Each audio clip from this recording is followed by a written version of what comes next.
Okay, we are live. Welcome to all of you on social media, LinkedIn, Twitter, Facebook, other social media. So really happy to be with you again to start a new season with wonderful panel today and a wonderful topic, how successful people get even better. So for those who are joining for the first time, I'm Christine Billy. I did Billy Coaching Live. So I really enjoy to invite leaders from around the world around the topic of leadership. And today we have two wonderful guests. And I want to introduce them properly before we dig into the topic of success. So I will introduce Jordan. So Jordan is a member of Marshall Goldschmidt MG 100, a master corporate executive coach, co-author of The Workplace Warrior. You can see the book in the background, producer, host of the podcast Workplace Warrior, and driving results without damaging relationships. So welcome, Jordan. Thank you. It's a pleasure to be here. Yeah. And Frank, welcome. So Frank is a master certified coach. I mean, I feel like really strange introducing both of you. You are so well known, but I think it's still very important. So I do that with pleasure. So you are a master certified coach, author of the Coach Playbook, so many publications, Leaders of Coach Playbook, Leader's Guide to Involving Stakeholders, and one of the top 50 global leadership coach, co-developer of Marshall Goldschmidt Stakeholder Centered Coaching Network. And I had the pleasure also to learn from this training. So really happy to have you here. To be here, Christine. Welcome. Okay, and I want to also mention as we start and we are in this introduction that we have one common point is that we are part of this wonderful group of so-called Association of Corporate Executive Coaches, so-called ACEC, led by CB. And if CB is listening to us today, hello CB. And I happen to be the ambassador for this association. So that's really also part of our activities to provide you with opportunity to engage with us around key topics around leadership and success, because we care and we dare about success. So that said, maybe let's start with digging into the topic. So we decided to focus on how successful people get even better. So I was wondering, how did you both get involved in this important topic? Who wants to start to share? Oh, take it away, Marshall. Yeah. Yes, Marshall. I mean, take it away, Frank. Well, no, you used the right term. How I got into this was through my very good close friend and colleague, Marshall Goldsmith, who has, if Christine was talking about Marshall, we'd spend the whole hour, 45 minutes just giving his accolades of the honors he's got. And Marshall's risen to the top. For anyone who's either a leader and you're going to be interacting with Marshall, I mean, you're running a major organization like the World Bank or Ford Motor Company, the list of the people he's coached that are successful is amazing.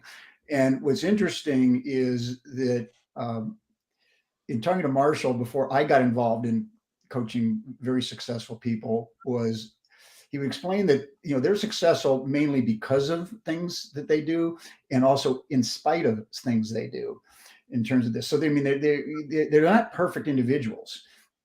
And the best of the best, the ones like Hubert Joly, who was, I think before he retired at Best Buy, he turned this around where no one thought it could happen and was CEO of the year. Marshall had this list from his first best-selling book called What Got You Here Won't Get You There, the 20 unrecognizable habits of highly successful people, none of which you're very proud of. And Hubert is with a big smile, will say, well, when I went through that list, 13 of them applied to me. And so this is a guy you think, boy, has a lot to do to get better. And by the way, when I met him, I would say he had 0 of those 20 things as representative of him. So that's how I got in the business, through Marshall Goldsmith. Wow. That's a really interesting story. And what about you, Jordan? So very similar to Frank. I want to say somewhere around 20 years ago, after I lost an executive position because my boss didn't like the way I spoke to her, given my loud New York family background. I went to a Marshall Goldsmith presentation, and he introduced his concept of feed forward. Never heard that before. Feedback is what did you do in the past? Feed forward is I have a goal. What do you think I'm working on the right goal? And do you have any suggestions for what I should do? And that made so much sense to me that I started incorporating it into the executive coaching that I do. And I specialize with people in coaching executives who are successful, who are also very direct and and experienced as abrasive. So what happens is there's sort of a balance. Frank calls it the ROI. Is their value to the company worth the amount of upset they're creating and perhaps even turnover? And I started adopting Marshall's feed forward principle to the coaching that I did, and it just worked brilliantly. So also, I must say, I met Frank through the Association of Corporate Executive Coaches, and he is the one who introduced me to the How Successful People Get Even Better model. And that's been very successful for me. That's really nice to hear as well. And what I'm getting from my perspective, listening to both of you, is that this, I don't know how to call it, but turning point or specific point where, it's what you do is too much, a little bit too much. So it can derail, right? So you need to do things, you need to use your strengths to a certain point. So sensing when it's there is this turning point. So maybe can you elaborate a little bit on how do you sense that you are not doing too much, right? So of your and you are not using your strengths to a point where they can derail, Right. Well, Christine, we've mentioned the 20 habits that came out of his first, and by the way, his #1 best-selling book, if you go by book sales. And now I have a bet with Marshall right now, which he was willing to take the bet. He said his current book, The Earned Life, which is fabulous. I said, that's going to be your bestseller. And he says, there's no way I'll ever write a book that will sell as much as that first one. But given the success so far, I'm pretty secure I'm going to get that. I'm going to win the bet sometime in the future on this thing. But when I get back to, when you look at success. By the way, is it too personal to ask how much money is riding on that bet? Yeah, the very, very, very high price of $20 on this thing. So, but it's, by the way, here's a good point, Jordan. I'm glad you bring this up. Successful people. I mean, Marshall deals with people that are, from multimillionaires to billionaires, and they will give $100,000 or $1 million to charity, and they hate losing a $2 bet. Because one thing about successful people is they have a belief set. And the belief set is phenomenally positive, and is really causality of why they're successful. And each one of those beliefs has a downside or dark side. But Christine, getting back to then that question you have is how do they know doing something even like a strength and doing it to excess? The two most common, in spite of behaviors of highly successful people, is #1, winning too much. You got to win, but sometimes you win where the actual win is a loss. And so the thing is, if you have to win every argument, that eventually it will hold you back from getting there. So how do they recognize that? Well, see, a good coach will point that out to them. And by the way, anything I'm going to say is public information. Marshall tells these stories all the time. Is one of the greatest leaders that I've ever seen is a guy named Dr. Jim Kim. And I met Dr. Jim Kim when he was the head of the World Bank. Now, here's a guy that, let's go to his background. He's Korean by descent, Korean parents. His father was in the medical profession. His mother was a PhD anthropologist. When he got to of age of picking his profession, he wanted to be an anthropologist like his mother. His dad said, "No, you're going to become a medical doctor." So he goes to the Harvard business. He goes to the Harvard University, the top school in the United States. He goes to their medical school, and he's going to get an MD as a doctor from Harvard. Guess what? At the exact same time, he applied for and started the PhD program in anthropology at Harvard, and finished both programs in the amount of time that any PhD in anthropology would finish, or someone getting an MD. Guy is brilliant. He then started an organization with two other people called what was it called? I'm blanking on the name of it, but but they end up winning the Nobel Prize in medicine. Well, Marshall meets Dr. Jim for the first time when he was the president of a university called Dartmouth University, and he's sitting across from Dr. Jim Kim. And after they've been getting to know each other for about 10 minutes, Marshall says, "You know how many times you actually had to try to prove to me how smart you are?" And I tell you, Dr. Kim will say, "It was like someone hit me over the head with a 2x4. And by the way, then Marshall said, "And Dr. Kim, you're not going to win another Nobel Prize," right? So sometimes the mirror is the coach, but in many times it's going to come from the people around the leader, your stakeholders. So I don't know if you want to add to this, or if not. The only thing I'll add is often, particularly with abrasive leaders, as opposed to conflict avoidant or people who are not so confident in themselves, they hear the feedback from others that they're overly direct, or that they're abrasive or disrespectful or whatever, and they tend to dismiss it because it just feels like politically correct bull. And that was my experience. I throughout my whole career, I got feedback that I need to be more diplomatic and tactful. And part of it was I was always in fast growing entrepreneurial companies, and that kind of worked. But when we sold our company to it was Blue Cross of California, which was then becoming WellPoint Health Networks, I wasn't bright enough to understand that my direct style was not going to work well in a nonprofit, highly hierarchical organization, and that is what got me in trouble. So sometimes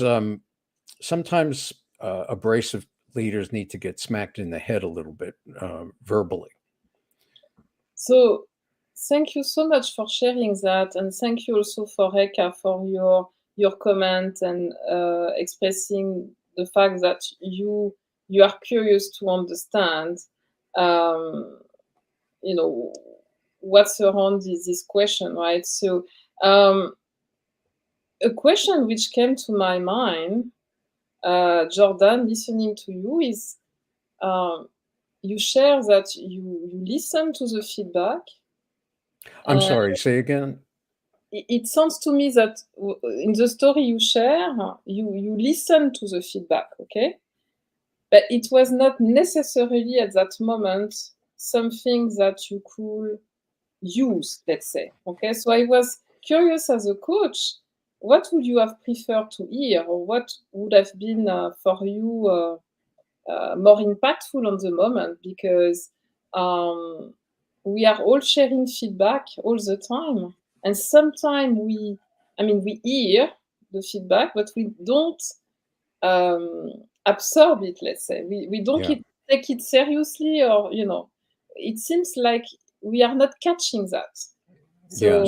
So a lot of the executives that I work with who are getting that kind of negative feedback are very much like me, in that they deny the validity of the feedback. And so they believe that, the world is putting pressure on them to be too polite, to be too protective, etc.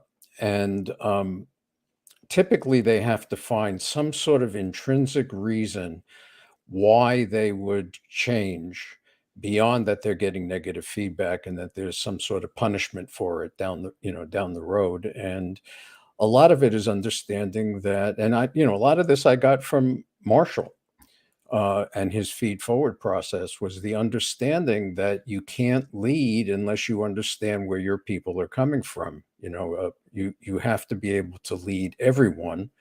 And part of that process gets you into relationship with people in a way that you would not previously. So again, the other thing I'll mention about that is that in my experience, the superior or the boss of the abrasive executive hesitates to be really clear with them about what the issues are, either because the boss is conflict avoidant themselves and doesn't want to get the reaction from the abrasive executive, or because that person is so valuable to the company that they don't want to get them upset. And so, part of it is working with the boss around, you got to present this. Otherwise, I've got information that the person doesn't have, and etc. Yeah. So it sounds like you are also bringing here in this example, Jordan, let me know if that resonates with you, this aspect of the system. Okay, so we are coaching leaders and they are part of a system. So yes, it's a field of systemic, what we name systemic coaching.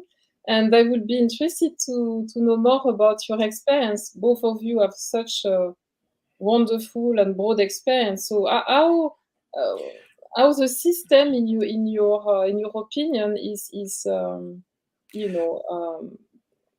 actually having an impact on being successful on the long term and developing.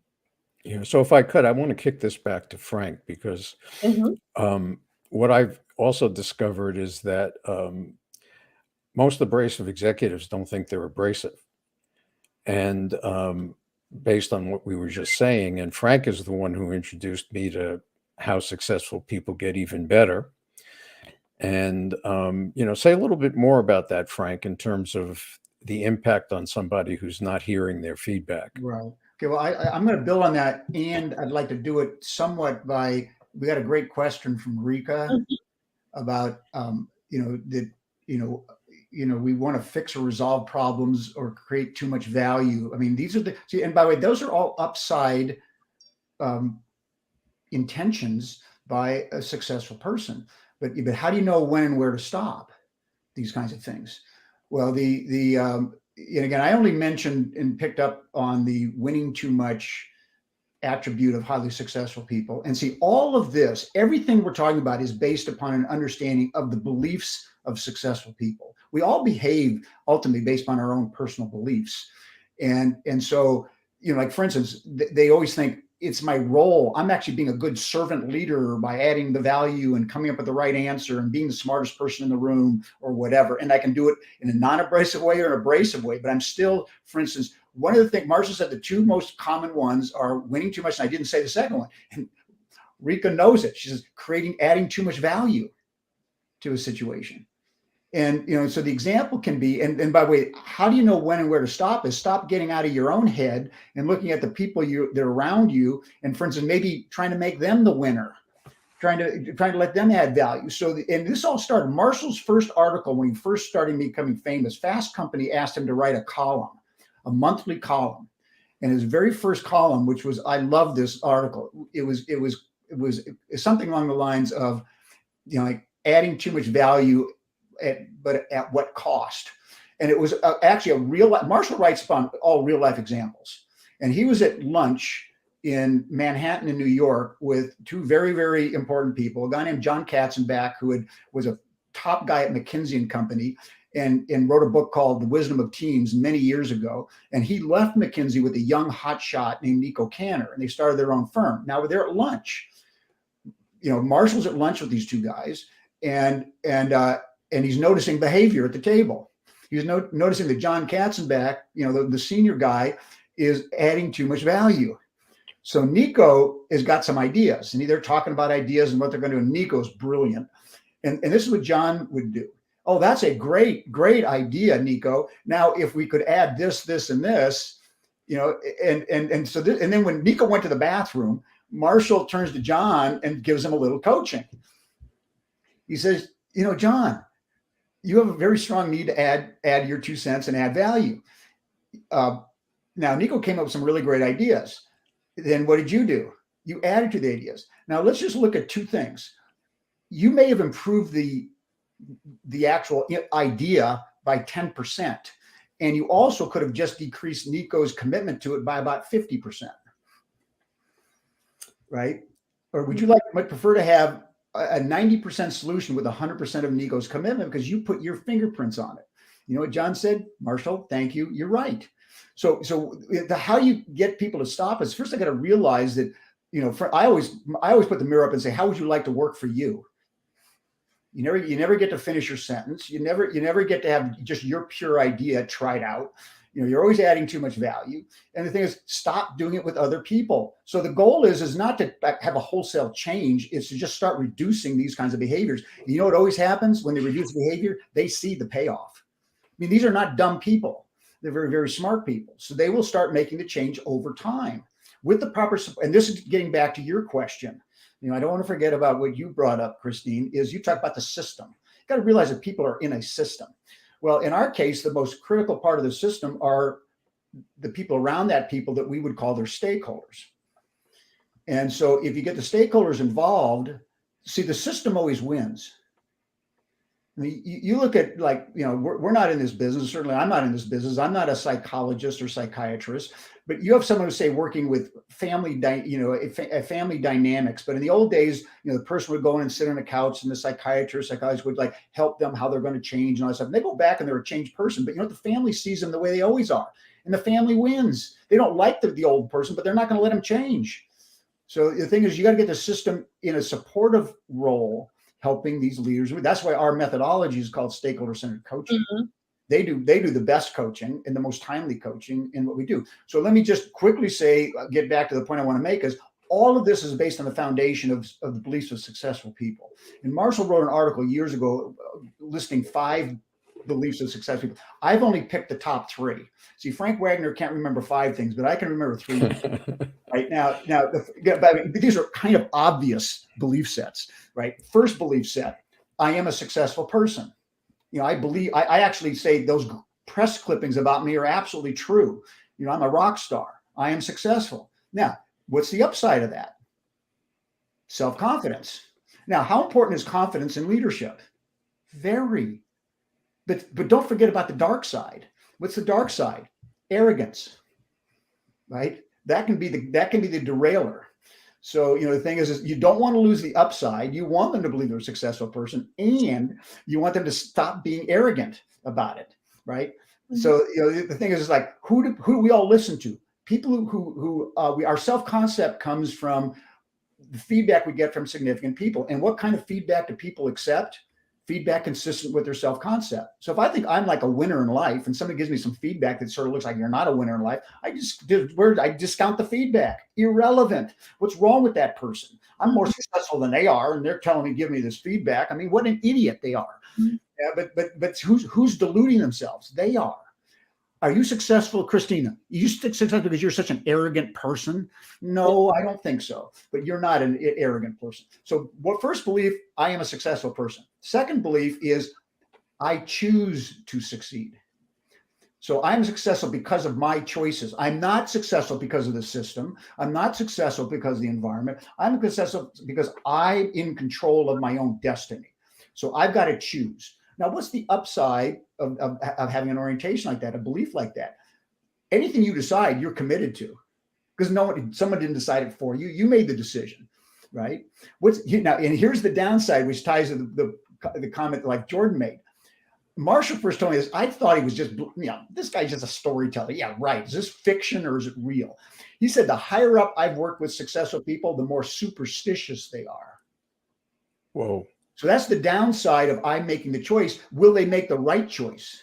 Mm. And their right choices always are consistent with their self-concept. So like, for instance, here's a reality for a lot of successful people. They're not good listeners. I mean, I shouldn't say that. They're very good listeners, but they don't take much into account of what they're hearing, right? Because they're the one that's always right, right? They got to prove how smart I am. So, but the point being is so they get this feedback. I'm a lousy listener. You know what they say? Yes, that's why I'm successful. I don't suffer fools lightly. I don't waste time on things that are slowing us all down. Right. And what an idiot to say, well, you're successful because you're a bad listener. I mean, what a crock of superstition. So we got to help people break their superstitions about themselves. See, they're afraid to try something new because they're afraid they'll fall off the wagon of being successful. I got here because of these upsides and downsides of my personality. So guess what? Downsides are probably a good thing, right? That's how I got where I am. So you got to understand that when you're working with successful people to help them get better. And then the last of the three that I go is, you know, I am successful. That's looking backwards. I choose. It's all about the present moment. I'm in charge.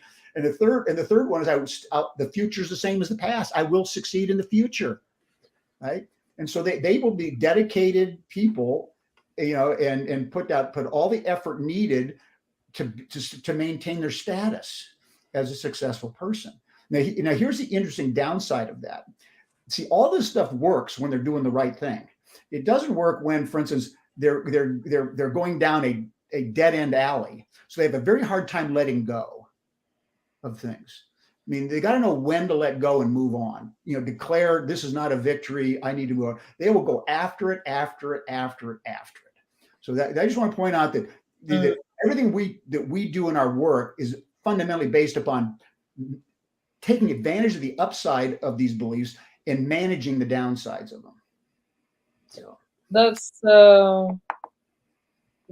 you know, really great, you know, listening to both of you. I'm learning so much, and it came to my mind, you know, that this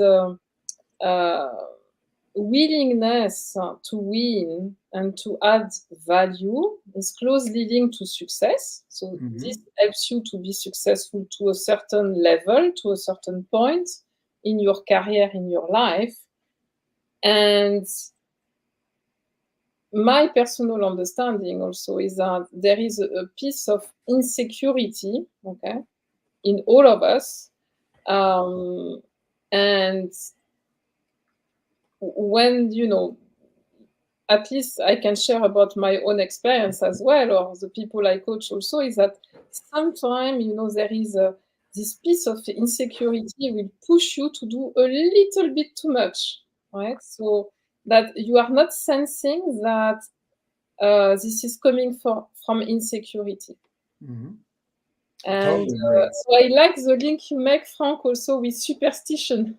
I never thought about that, right? That eventually there could be a link between insecurity and superstition. And by the way, an insecure person knows at some level they're insecure.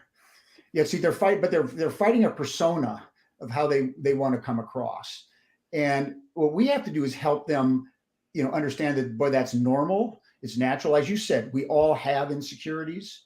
The most successful people, they're driven to kind of try to keep disproving that I really do deserve where I am, and I deserve my successes in what I'm going to do. And the point being is that we just help people also redefine what success is in terms of that. Because, you know, I mean, you can go back to ancient Chinese wisdom that says, you know, the best leaders, when it's all said and done, the people felt they did it themselves. We built the Great Wall of China. It wasn't the emperor or the person in charge of the construction who did it. The best leaders, that's how they come across, because everyone wants to be a winner, right? Everyone wants to see themselves as a successful person. So the smart leaders build off of that platform. See, they're just much more other directed and see that, you know, I'm in a position of service just like everyone else. And I'm serving the people around me and helping them become winners in life. And what they don't understand is that actually makes them winners. That is a better definition of winning. Yep. In terms of how they operate. So, you know, Jordan, I see you nodding your head. You got something you want to add to that? Well, just to build on it a little bit, my experience has been that it's partly cultural. So what do I mean by cultural? As I said, I came from a loud New York family, and I also grew up in New York. So there are people I know who have grown up. I coached somebody who was from Germany who was working with somebody from South America, and the South American gentleman was experiencing the boss as disrespectful, and we did an experiment. See if he talks to everybody the way he talks to you. And after a while, he came back and he said, "You know, you're absolutely right. That's just the way he talks. It's not aimed at me." So I'm 12 years old, and I'm sitting at the kitchen table with my uncle, the psychiatrist, my aunt, the teacher, my mother, the dietitian, and my father, the podiatrist, who majored in Shakespeare. And I decided it's time for me to express a political opinion. And and I did. And my uncle, without losing a beat, looked at me and said, "Jordan, you're a moron." Now, I didn't think for 1 second that Seymour thought I was a moron. That was just my family's way of saying, "You haven't thought this through." And so it took me a while to figure out that I have to be able to, and I would think that people who reacted to that kind of stuff from me were overly sensitive. And it took me a while to realize, no, I'm in another culture. I have to, if I want to lead people, I have to lead them the way, the way they want, so that they can understand what I'm saying. The other piece of it is because my family acted that way around not getting it right. Boy, did I put in a lot of energy to get it right before I opened up my mouth. And if somebody gave me an alternative point of view, it was like, no. I mean, it really stirred up that childhood. By the way, Frank, you mentioned being in analysis. I'm a former therapist. I was in analysis 3 times a week for 5.5 years. And so that says a lot, Jordan. Yeah, I needed it badly. But anyway, I guess what I'm saying is that their self-esteem is attached to whether or not people agree with them. Mm-hmm. And you have to get past that. My first executive coach threatened to quit if I didn't. He basically said to me, "There's two. I realize you're not going to have all the conversations I want you to have, but there is one thing you're going to do. Before you tell anybody to do anything, they get to tell you why it won't work. You're going to tell the garbage man how to pick up the garbage. The garbage man gets to tell you why it won't work. You're going to tell the receptionist to answer the phone differently. Receptionist gets to tell you why it won't work. And if you don't do that, number one, I'm going to quit. And number two," he was about 6'5". I was about 5'8" at the time. I'm probably 5'7.5" now. "You're going to get your butt kicked."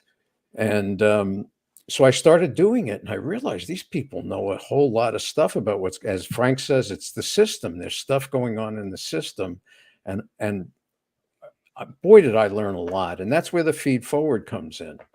That's what I got really from Marshall and have been using forever is, if I say my goal is to make this a better place, do you think I'm working on the right goal? And what should I do? And they make 3 or 4 suggestions, and I hear those same 3 or 4 suggestions from 5, 6, 7 people.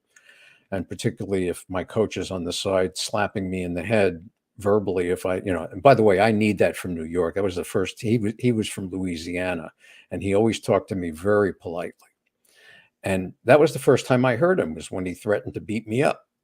So I think a lot of whether something is experienced as abrasive has to do with the culture of the people and the culture of the organization. Now, Christine, I mean, you brought up that whole concept of this insecurity that we all carry around. Now, Jordan was saying, well, one way you can deal with someone's insecurity is, threaten to beat them over the head. Have you had any success using slightly different techniques in terms of helping them make the change? You're asking me? No, I'm asking Christine. Oh, Christine. Oh, yeah, I'm really fascinated, I have to say, by this topic of insecurity and success and the link between the two. So for those who are listening to us, we often say in coaching that, the potential of people is limited by insecurities, right? So, and I really, I'm personally at the stage of my personal development, I'm thinking for myself and the people I coach that it's really about how you perceive the world, right? So it's really we like the metaverse. We are in a world of metaverse. You can wear different lenses, right? So there are lenses you wear which facilitate the road, and there are lenses who are blocking. Okay, so I like to think for myself like, okay, know yourself, your strengths, what you like to do, your values, motivation, and go for it and focus on that. When you do that, when you focus on what you have and what you want, you don't feel scared. Okay, so that's my personal way, right? Right. So as soon as we look at something we don't have or we don't want, then you start to feel fear. Okay, what's going to happen if? Okay, and I think to make the link with the title today about success, I think successful people know by experience or by intuition that thing. I think that they focus on what they are good at and they focus on what they want. It doesn't mean that you should forget that you are in a system, okay? And so you don't want to have, you want to do that, but not forget about also integrating the system. But from that point of focusing on your strengths and what you have and what you want. So I don't know if that's answering your question. I went. No, part of it does. I mean, you brought one thing you talked about in terms of focus on your strengths and knowing what you want is see, that's always part of what we do is sometimes as a coach stopping people and saying, well, what's your desired effect in interacting with this one person? And if you get them talking about it, they start realizing it's not just about me. I'm part of this, as you said, the system, and the system is the thing that's got to win. And we're all part of this together in the way we operate. You also at one time just used it once, the word fear. And see, another framework that we use, and it really comes out of all just this work we've done with successful people, is to lead and to influence. There are three commonalities among everything else you're doing. Is it requires courage, it requires humility, and it requires discipline. And see, when I'm looking at a leader, I'm assessing where they are on those facts, and often using it as like a Aikido, a form of martial arts of using their energy. Is they like to see themselves as courageous. Mm-hmm. But I'm saying, okay, then are you courageous enough to shut up and go to some idea, right? Or what's behind the door, what's behind the curtains about why you don't do that, and then the other thing is some people have a fear of humility. I'll come across as weak. But see, they don't understand true humility and the impact it has on other people. So the thing is for some people, their real challenge is humility. That's the arrogant person. For other people, it actually is the courage piece. They don't have the courage to do it actually right. They just have their way that's gotten to where they are. It's their path of least resistance in the way the way I have in the system is not going to change. We're just kind of in the steady state. And remember, what's the title of this thing? How do successful people get even better? It's not how do I successfully just maintain the status quo. It's how do I get better? Well, they have to get better by doing things differently. They got to start something they haven't been doing, stop something they're doing, do more or less of something. It's pretty. See, everything we do talk about is very simple. It's just not easy. So I'll be working with a person on looking for an opportunity to show humility on this thing. And by the way, if they need a little help on that, one of the greatest leaders I know I will ever meet in my lifetime is a guy named Alan Mulally. And Marshall describes him as the best leader he's ever worked with. I mean, the guy's accolades are unbelievable. There was an article once done many years ago about the most successful leaders in the world. Now, we're in the business world fundamentally. I mean, I do nonprofits and some government work, but most of my work is in the corporate arena. The person who came out number one as the top leader in the world was in fact, my wife showed me a little picture of this guy today. It was Pope Francis of the Catholic Church. And this is pretty much within the first year of him becoming the Pope. He was a breath of fresh air. He got number one ranking as the best leader in the world. Number two was Angela Merkel. Now, as you know, Christina, you live in Switzerland. I mean, she's part of the economic union there and in Europe, and she's had her ups and downs. But I tell you, if the history books are right, the only reason that thing has stuck together and succeeded is because of her. She came out as number 2 because she was on one of her pinnacle upswings, and then the third one was Alan Mulally, a corporate American, right? Number 3 in the whole world of the way he operates. And Alan's favorite book is a book written by a woman named Marilyn Gist. It's called The Extraordinary Power of Leader Humility. See, a lot of people have no clue what humility really means. Mm-hmm. Sometimes our work is to help a leader by helping a leader gain muscle strength with their humility. That's the thing that breaks the whole thing apart and makes it work. Other people, it's the courage. And the thing is all this stuff, you try it out. I love C. Jordan's example of the person who said, just go listen to the receptionist or the garbage collector, right? Mm-hmm. Try a few days. Hey, I learned something from that. Maybe I'm going to change my worldview of things. So, that's just my 2 cents. We love the framework of courage, humility, and discipline. Because, by the way, you can have all the courage, humility, and discipline, but if you don't have the courage, humility, if you don't have the discipline to implement, you're not going to get better. Because getting better is a discipline. And it requires hard, consistent dedication and work. And it's easy to give up, right? And just revert back to how, remember, my own self-concept of who I am, my strengths, my weaknesses, my insecurities. That's the thing we've got to fight against to kind of break the gravity of that. All we're doing is we're expanding their self-concept. And once they really see it in their own internal dialogue, you've succeeded. And they've gotten better. And remember, getting better isn't determined by them. And it's certainly not determined by us coaches. It's determined by the people around them. So. Yeah, very nice. That's a great recipe. I like it. I use it.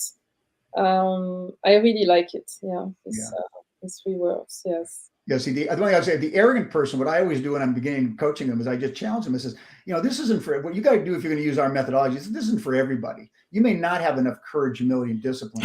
I like that. And all of a sudden, I got to prove that Wagner wrong. I've got all the courage, humility, and discipline I need. But in reality, they don't. And so, but by the time, I don't care how things start; it's how they end.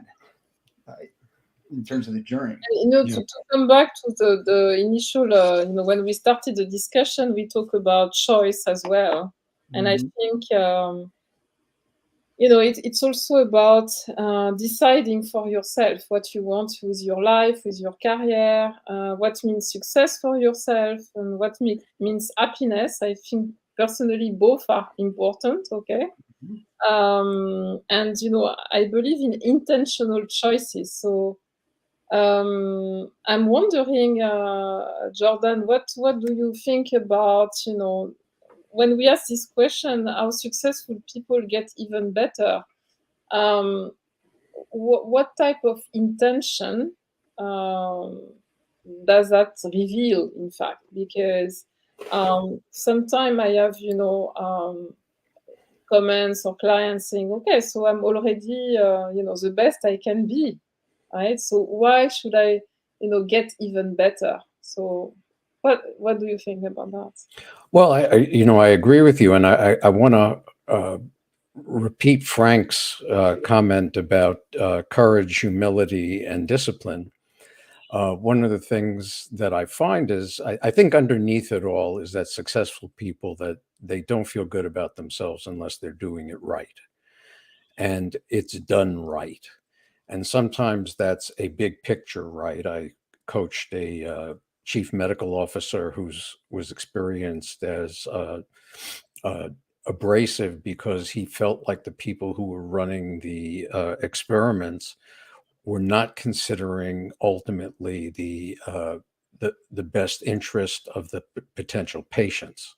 It was more about how do we get funded. And he was experienced, he had a great heart, and it was really about serving others. And he was very angry, that others were not into serving as much as he was.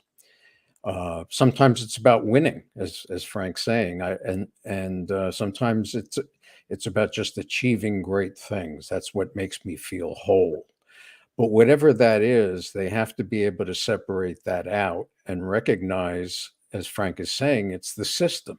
Mm-hmm. And if you're not helping people in the system be more effective past a certain point, it's just going to fail. So I think I'm not sure if I answered your question. So let me know if I didn't. Maybe it was a little bit fuzzy in my mind. Yes, I think I just wanted to say that sometimes, people feel that they are already the best they can be. So, why bother to, continue to develop? So, and what I get from what you said, and let me know if that's what you wanted to share, is that there is this aspect of the system. So you do things for yourself, for your personal development. You do things because you want to see an impact. And as part of that is this approach of understanding that we are all part of a system and that, we are all helping each other to grow, right? So, it's a sense of purpose, right? So yeah, so that's really nicely said. It is a sense of purpose. It really is about their purpose or their mission on the planet. Mm-hmm. And then getting to the realization that it's not about, as Frank is saying, it's not, and Marshall said, it's not about you knowing everything, it's the system. And so they have to be able, part of the issue with courage is if you have to start listening to other people and what they say, that means that you have to accept that you could be wrong. Mm-hmm. And there's some humility in that. That's not an easy thing. Mm-hmm. Mm. What's your view on that, Frank? Well, the thing is, I love what you say. I mean, yeah, there are people, I've met them that kind of almost like, do I really need to? Well, I'll never listen to a podcast on a title, How Successful We Can Even Better. I'm already there. I've arrived. I'm already as good as I can be, or whatever. I'll say you challenge that. You say, that's your self concept. Would you like to see if other people agree with you that you're the best you can be? Right. And this ties back to, Jordan's one who brought up the thing that he loved, how we got into this business was, let's not look at the present. I mean, in other words, you're in your current job, and are you just retired in the job, or do you have any ambition to do anything else? Yes. Right, to serve the purpose or anything like that? And so let's do a little feed forward. Why don't we go around and ask people, or why don't you or whoever ask people, is there one or two things I could do differently to be more effective as a leader here? Mm-hmm. And see what you come up with. So let's just get some evidence to either support or maybe alter your view of yourself. And so that's it's other people are their mirrors. And see, the one thing about successful people, you have to be careful. The people that they go talk to have to be people that they almost see as their peers, because those are the people that they're going to listen to. Mm. At the best. Now we can add other people into that and we can manage it. I'm not saying that they can't actually have even better ideas and we can eventually get that in the head of the person. But if you want to take the path of least resistance, you'll say, who do you admire? Right. And ask them about this. And by the way, here's another way that I would go at this is saying, now, okay, so you kind of think you're already there. So is your organization already there, or does the organization have to get better? Can the organization rest on their laurels? So now everything around you is getting better. How does it look when everything's got to get better except for you?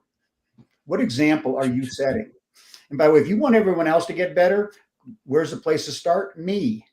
So I always love Marshall's thing where he's done this around the world.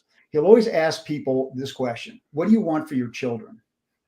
Christine, I bet you know the answer because you've actually used this term.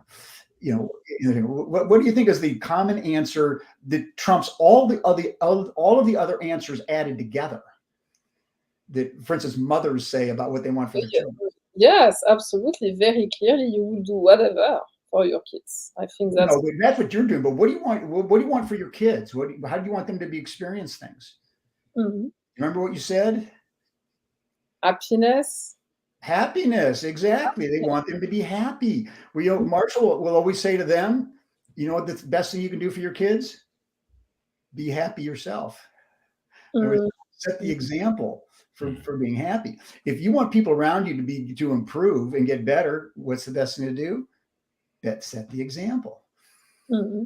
In terms of things. There was a great humanitarian in our pretty much most people that are on this they're listening to this, probably the modern day example, although I think she's now deceased, it was Mother Teresa, right? She was, beloved and famous in her day. Well, prior to that, in prior generations, there was a gentleman who was a Albert Schweitzer. No. Yeah, I think it was Albert Schweitzer. He spent his time in Africa. I'm blanking if I've got the right name. I'm going to use this as if it was Albert Schweitzer. He was famous in his day, and he spent his life not making money in London as a great doctor. And he went out and helped he went to the dark continent and helped the most vulnerable and disadvantaged people. And so he was asked to give a talk. And he was basically talking about leadership. And he was a very smart man. He's very old now. And he says, when it comes to influencing other people, example is not the main thing. And he had a long poetic silence, and he just looks into the mic and says, "It's the only thing." It's not what you tell people, anything that is the example you're setting. Mm-hmm. Right? So see, these are all the levers you can have to break someone's the iceberg of I'm stuck in who I am with this thing. And again, it ties back to actually successful people to keep their sharpness have to have challenges. So why don't you take a personal challenge? Why don't you try? You see, here's one thing. And by the way, when you help successful do is don't say wholesale change. You got to be a better listener. You got to do this. You got to be more collaborative. You got to be more, for Jordan's area, more respectful. Big, huge change for this person. You say, let's try something for a week. 1 week. Can you do this for 1 week? Just experiment for 1 week. And one of the things that Marshall would always do with people, and this is around always having to win too much, get the last word, show how smart you are. For 1 week, would you do the following? You're about to open your mouth in a conversation. I want you to ask yourself one question in the back of your mind. Is what I'm going to say worth saying? And answer that question before you open your mouth. He did this. I remember him telling me this the first time he did it. He told me right after he did this with his first CEO. And he was always excited about doing something and it's successful. Then he did with a second one, same thing. Third one, same thing. They all came up with the same answer after a week. You know what their answer was? 50% of what I was going to say wasn't worth saying. And that made their life easier, not harder, right? So the whole thing is, but it all starts with a 1 week experiment. Yeah. Those are the things that just crack the ice, or put the crack in the door to start making the changes to be even more successful in the future than you've been in today. Yeah. Save energy, saving energy. This is a topic of the year in Europe. Mm-hmm. So, and I think that's really what came to my mind when you were sharing that, Yeah, Mm-hmm. about saving energy, or putting energy where it counts, let's say. Right. Yeah. Yes, smart. You have to start with where the energy is to move it to where you want it to go. Right.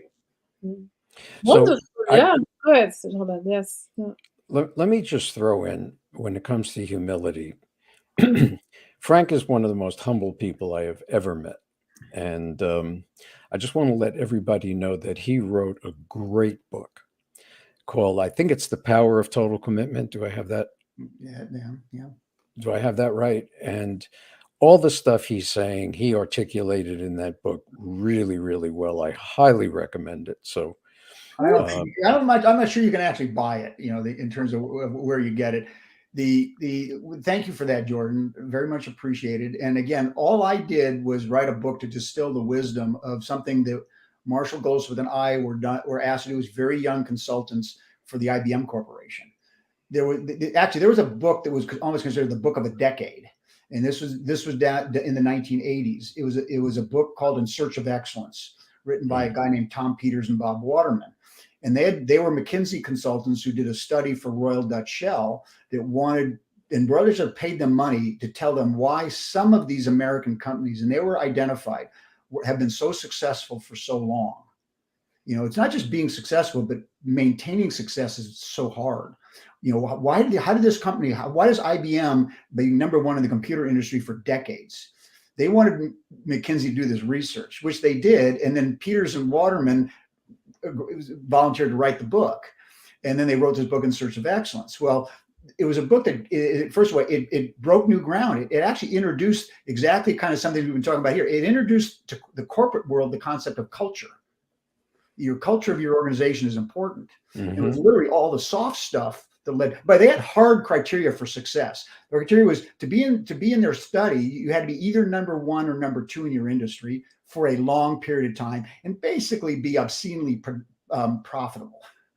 That's how they're defining success. But all the success is all these soft stuff, like being close to the customer. So you're like your medical doctor. He was the guy that you're talking about, Jordan, who was living the principles of In Search of Excellence. Well, IBM came to us because they said, everybody loves this book, but all the examples are culture, and cultures are generally formed by the founders.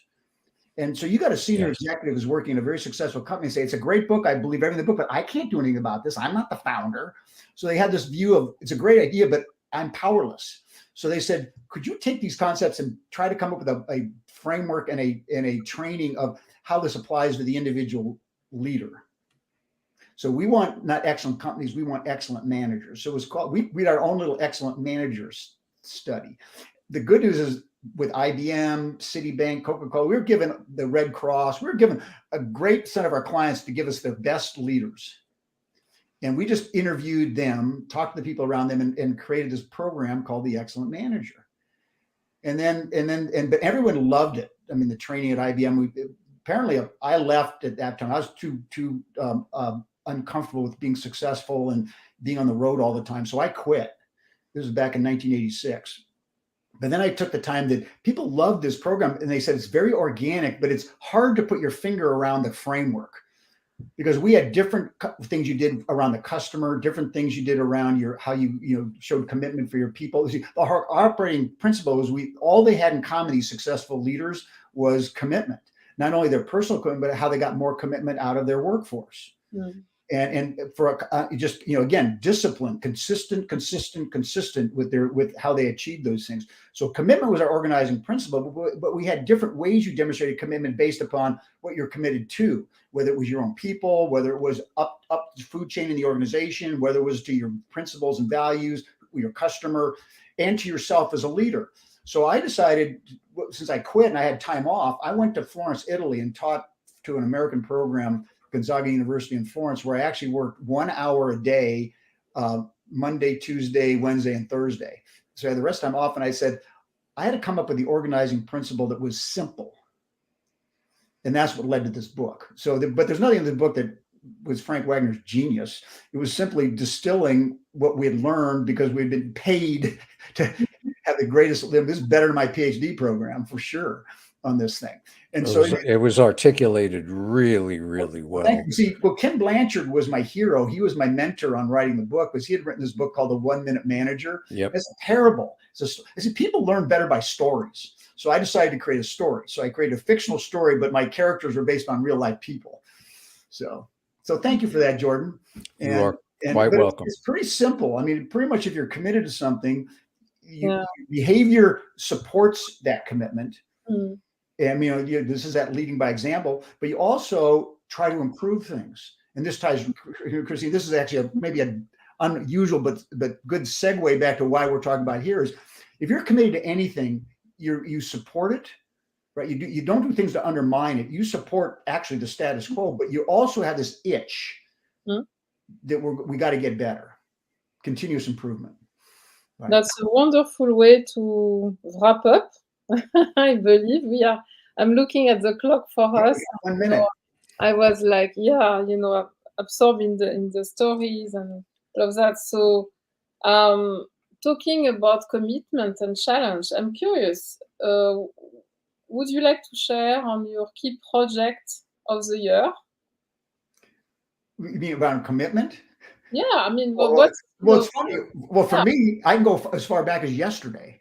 Yesterday, I got up really early in the morning, and I'm in the Pacific Northwest outside of Portland, Oregon. I flew to Salt Lake City, went 30 minutes north of Salt Lake City to work with a group of 144, the top 144 leaders of a major 30-year project for the United States Air Force. Wow. And the topic was almost the same topic. Mine was how successful leaders get better. on this whole thing. And basically and part of this improvement plan for them is they were presenting these people the idea of getting a coach. And before we showed up, almost nobody felt they had the time to get a coach, and they weren't sure it was worthwhile to get a coach. At the end of this program, and I only was a part of it. I only did like an hour and I wasn't there the day before, and I'm not there today, but I did about an hour pitch on how successful leaders get better. And at the end, they had people raise your hand from 0, meaning I don't want a coach, 1 up to 5. And about 80% of the hands had put up a 5 for this thing. Wow. So, because the message we're giving is if they're going to achieve the challenges they have and the commitments they need, they got to lead the charge personally. So, I mean, I just did that yesterday with a group. Wow. Super. And what about you, Jordan? What is your project of the year? Well, one of the things that I learned from Marshall is that when those top leaders retire, it's an incredible transition. And it's partly an incredible transition because, you know, they have to be doing something that's meaningful to them, and they have to be doing something that is consistent with their core values. And, you know, they've been living their whole life doing whatever they've been doing. And my current project is, number one, relaxing a little bit at my age and trying to give back, which was part of what I also heard from Marshall. And I am a volunteer executive coach at an organization called the Honor Foundation, which helps Navy SEALs and Marine Raiders and other special operations forces transition, not only into a job, but into a new life after 10, 20, 30, 40 years in special operations. And they are growing like crazy. They need mentors, they need coaches. And you can get a hold of me at jordan@jordangoldrich.com, and I'll introduce you if you want to do something for the Honor Foundation. But that's my biggest project right at the moment. Wonderful, wonderful. Thank you so much. I hope for those who are listening, let me share some comments that you really enjoy as much as I enjoy. That, you know, we had fun together, which is also something very important, learning and fun. So really grateful. I agree with you, Reka, grateful for what happened in this discussion. Maybe my last question for both of you, if you had to summarize in one word or in one sentence a key message around this topic about how successful people get even better, how would you phrase that? Well, I will say that. If it's not one word, I would just say focus on the future. I like that. My brain was spinning here. What do I say? What do I say? I'm gonna support Frank's focus on the future. That makes sense. Great. So we create the future together, and so we hope that this was useful for you. So don't hesitate to comment. This discussion will be also still on social media for you as a recording to listen to. So thank you again for both of you, for all of you online, for being there. And we hope the best success for the year. And don't hesitate to reach to us if you believe that we can help you in anything in this success topic. Okay, so thank you so much again. Bye-bye to all of you. Ciao. Bye-bye.